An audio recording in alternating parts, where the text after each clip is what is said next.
toho, že sme boli svedkami, ako Robert Remiáš prišiel do známej kaviarne bratislavskej, kde sa schádza aj podsvetie, s tým, že má zaujímavú výpoveď svedka, ktorý bol svedkom únosu Michala K. mladšieho a snažil sa v tejto kaviarni nájsť človeka, pre ktorého by to malo takú cenu, aby bol ochotný zaplatiť za to 5 miliónov korún. Nakoniec sa mu podarilo cez sprostredkovateľské osoby nakontaktovať sa až na Michala K. staršieho, ktorý mu za túto výpoveď tohto svedka zaplatil 1 000 000 šilingov.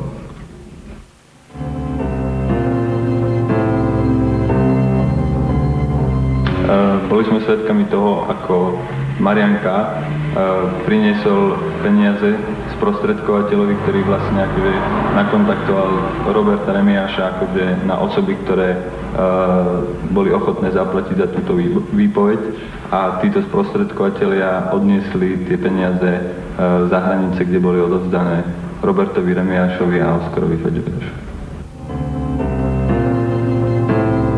Tie peniaze požadovali vyššiu sumu, ako v konečnom dôsledku dostali, a ako peniaze sú ľahko minuteľné, hlavne pre ľudí, ktorí nikdy nemali peniaze a ľahko ich získali, tak ich aj ľahko minú a Robert Remiáš bol veľmi na peniaze.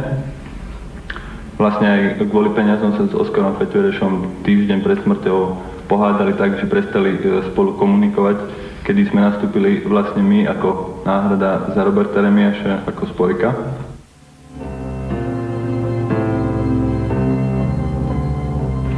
Viem, že im nestačili, a hlavne Robertovi Remiášovi nestačili tie peniaze, lebo on svoj podiel, 500 000, ktorý z toho dostal, hneď okamžite minul, kúpil si auto, kúpil si zariadenie do bytu, takže už potom vlastne nemal peniaze, takže stále chodil pýtať ďalšie a ďalšie peniaze od Michala K. staršieho.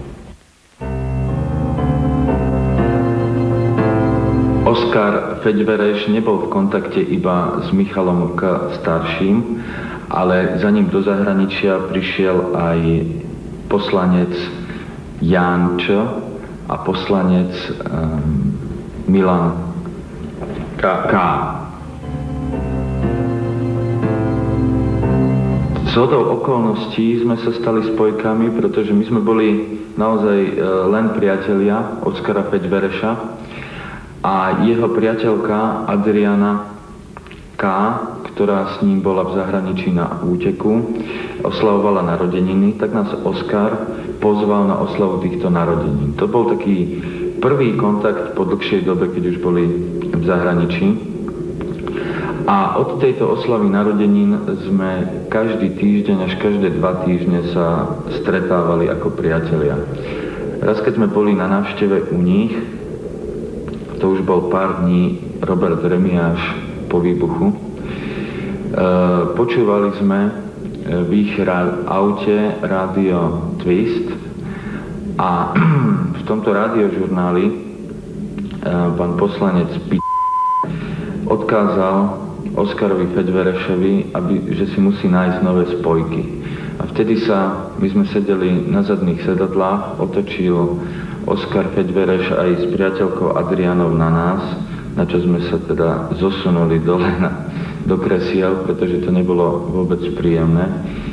A keď sme odchádzali z tohto stretnutia, tak sme niesli prvý dopis Michalovi K. staršiemu. A odtedy sme sa vlastne stali spojkou medzi Michalom K. starším a Oskarom Feďverešom.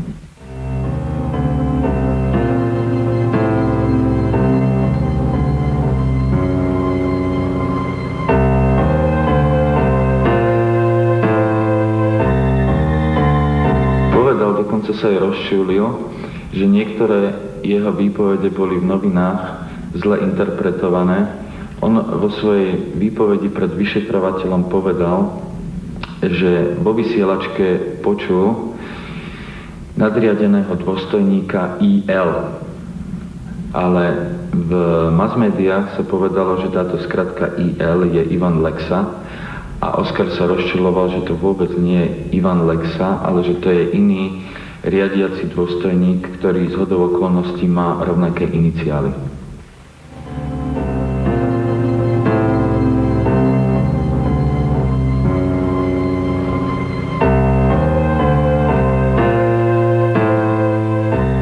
Bolo pre nás šokujúce, keď sme sa dozvedeli od advokáta Jána správu, že v zväzkoch SIS máme svoj samostatný zväzok. A keď sme sa ho pýtali, ako sa dostali k tejto správe, že Slovanská informačná služba nielenže nás sleduje, ale si založila okrem spisu na Oskara F. aj spis na nás, tak povedal, že majú medzi pracovníkmi SIS aj svojich ľudí z bývalej FBIS.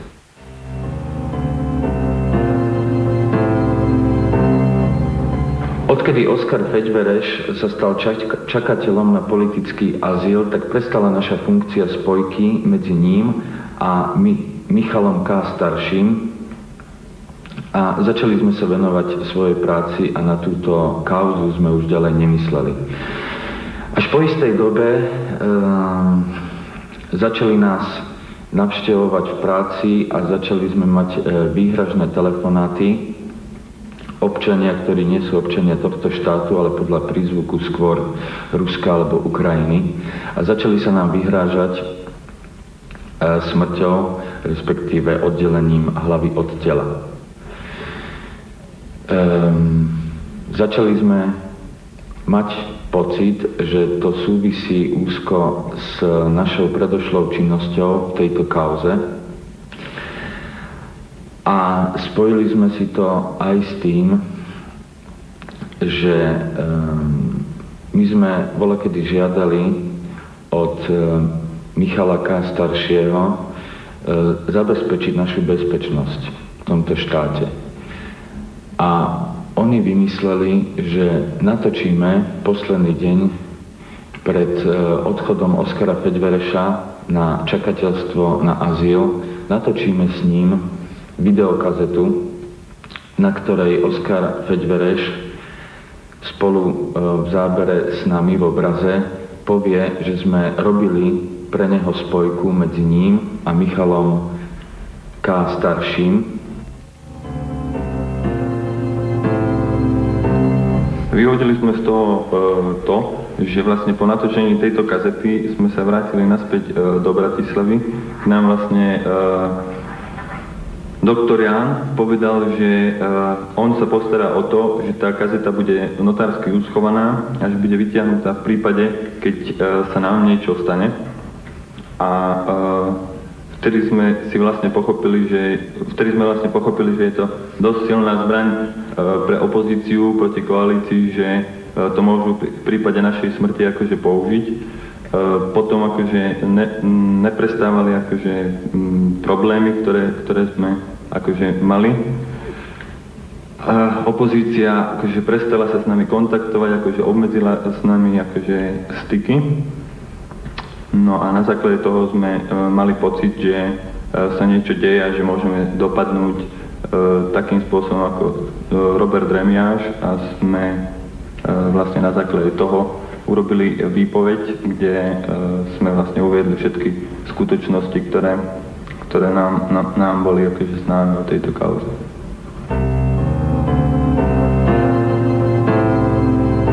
Preto sme sa rozhodli vypovedať na verejnosti, že vlastne dostupom času, keď som si pozrel ten záznam, ktorý sme urobili v Prahe, tak s Oskarom Feďverešom, tak som prišiel na to, že vlastne to bolo cielené, že tam bolo vlastne urobené vyhlásenie o tom, že robíme spojku a že akože robíme všetky veci akože spojené s tým, že poznáme Oskara Feďvereša a boli sme tam obidvaja.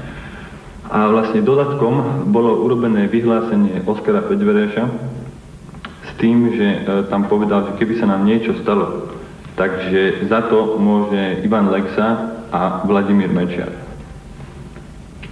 Potom ešte sa dali také veci do súvisu, že jak sme sa vrátili z Prahy, tak vlastne o Oskara sa postarala opozícia, akože plnou mierou, že mu vybavila niekde azyl a vlastne opozícia nejakým spôsobom spretrhala všetky kontakty, ktoré my sme mali s Oskarom Feďverešom. Vlastne my sme ostali akože bez kontaktu s Oskarom a vlastne sa podarilo opozícii to, čo dlho chcela, že aby my sme prestali mať vplyv na Oskara Feďvereša, lebo jak bol v zahraničí, jak mal akože problémy s tým, že už je dlho na úteku, že mu dochádzali peniaze a všetko, tak začal rozmýšľať nad tým, že sa na všetko vykašle a že zmení výpoveď v prospech akože koalície. No a my sme vlastne akože boli veľmi akože žiadaní opozíciou, že aby sme ho nejako podporili, že aby ešte vydržal, že ten azyl dostane, lebo on mal podmienku vlastne, že aby dostal azyl. Proste akože nás žiadali proste, že aby sme udržiavali Oskara pod kontrolou proste, že aby nevypovedal koalícii. Vypovedať verejne sme sa rozhodli preto, aby sme si zachránili život. Lebo sme začali mať pocit, že keď o tom nebude verejnosť vedieť, tak prídeme o život, pretože tá kazeta, ktorá bola natočená, by sa dala veľmi jednoducho využiť na to, aby sa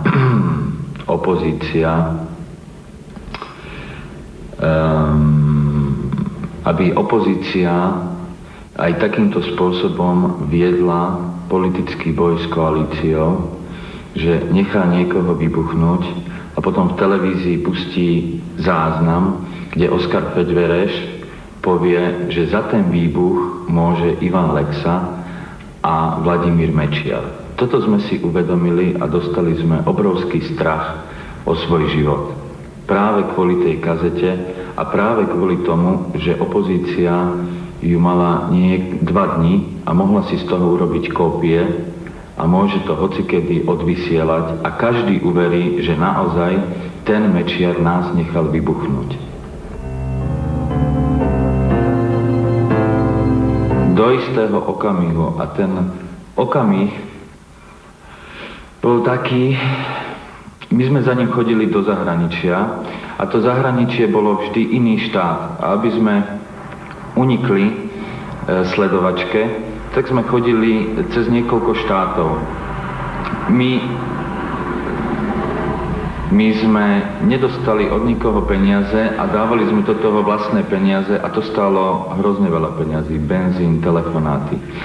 Tak raz sme poprosili Oskara Feďvereša, aby nám požičal peniaze.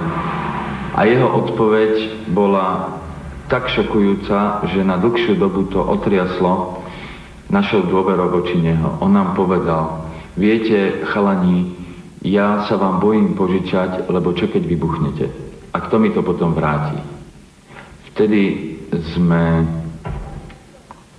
stratili na dlhú dobu dôveru, pretože sme zistili, že má radšej peniaze ako spojka, ktorá mu zabezpečuje kontakt s domovom.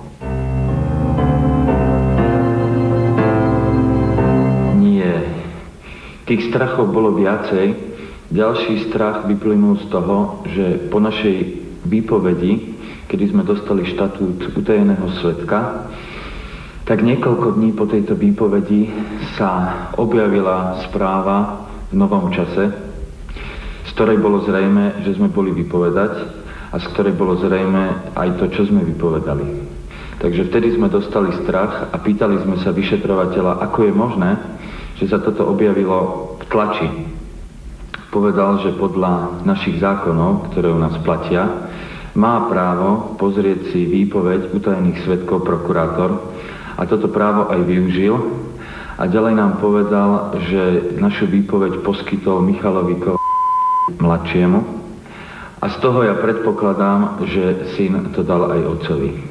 Takže Michal starší má na stole našu xeroxovú kópiu výpovede. Z toho vyplynul veľký strach, pretože tá naša výpoveď hovorí o mnohých závažných skutočnostiach, mimochodom aj o tom, že Robert Remiáš žiadal ďalšie a ďalšie peniaze, čiže je možná aj tá varianta, že je to jeden z dôvodov, prečo zahynul.